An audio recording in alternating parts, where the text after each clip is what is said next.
This is Chris Kell with a training video on social media for Peak Fitness. All right, and first and foremost, we have two groups that we're looking to provide daily posts for, and that would be our Model Fit group, which we're currently in, which is for our group exercise clients. These are for paying Peak Fitness clients, and this is, again, more of a kind of a forum for them where they can interact with our coaches. We also have our Peak Challenge group. Okay, and the Peak Challenge group is a little bit different in the sense that with Peak Challenge, these are monthly challenges that we're doing in order to recruit new clients, and they're free. So we just want to get people in this group, and again, we want to post as much as possible to engage them.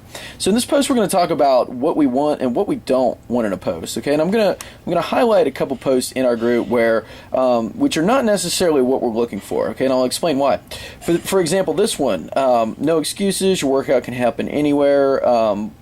Please do not try to this type of bench press. Like, this is cool and it's a funny post, but it's kind of a flavorless emoticon, meaning this is an image of something that is, that would captivate attention, but the problem in groups is that not many people look at this. Like, it was seen by 3 people out of 19 in this particular group. So if we just posted this on a daily basis, we're going to get maybe 1 like, 2 likes, but it's very non-specific and too general. Okay, what we want to do is engage our clientele. Okay, and I'll give you an example of that. Here's a Facebook page I like a lot. Okay, and this is another local gym. Okay, but what they're doing on this page is they're posting pictures with each post from their gym. All right, they're highlighting clients, they're tagging clients in posts, they're taking pictures from daily workouts, and they're posting how their clients did. They're making it more of a soap opera that involves their clients, and so people are much more likely to tune in and much more likely to share these posts as well. All right, and it's not so important what it is. Like in this one, these 2 clients are getting married, and it shows a couple pictures of them in the gym doing their thing. And that's really cool because, again, it creates a personality around the gym, and that's what we're looking for. So really with anything that we're doing that involves clients, whether it be a new exercise, a new fitness program that we're putting out or whatever, pictures of these clients working out in the gym, quotes from these clients, or just funny situations that happened along with pictures are going to be one of the big things, and as well as tagging our clients in these posts to actually get clients to respond into posts, all right, and start to build more of a culture. So this is what we're looking for. All right, this is what I would consider an interactive post. All right, and this particular gym does this very well because really with each post, they're tagging their clients, they're posting pictures from their daily workouts, and this is what we want to start doing on a daily basis. These are posts that we can repeat every day. They don't necessarily have to have a theme, but as you can see here, this is a post about a guy, overcoming a personal record. So that's definitely one thing we want to do. Again, we can post funny things of like clients in their knees after doing burpees or whatever it may be, but things to create personality. Okay, and those are what I would consider interactive posts. Those are things that we can and should post every day. And if we're posting a question or something that maybe came up in a class or a question that a client had, tag a few people to get responses versus just posting the question. That really is the X factor because those people will see it in their feed and they're much more likely to respond. Now, here's another example of effective social media. Okay, and this is another. This is more of a. This is an internet, an online training company's page. But what they're doing here is they're posting daily recipes, okay? And and as you can see here, for example, like if you're a blueberry lover, tag a friend to share berry lovin', then try this muffin flavor. So what they're really inviting people to do is say, if you like this, if this is something that you like this, okay? And then they're inviting people to tag other people in this. So they're inviting people to do this, all right? They're inviting people to tag their friends. And when we're organizing a contest, things like this are exactly what we want to do. And again, this is another example of effective social media because they are engaging their audience, and that's huge. So for example, and in this as well, what you'll also see is that when the person is posting, kind of scroll down here, but when the person is when people respond, the person on the other end behind this Beyond Physiques page is responding immediately with more information.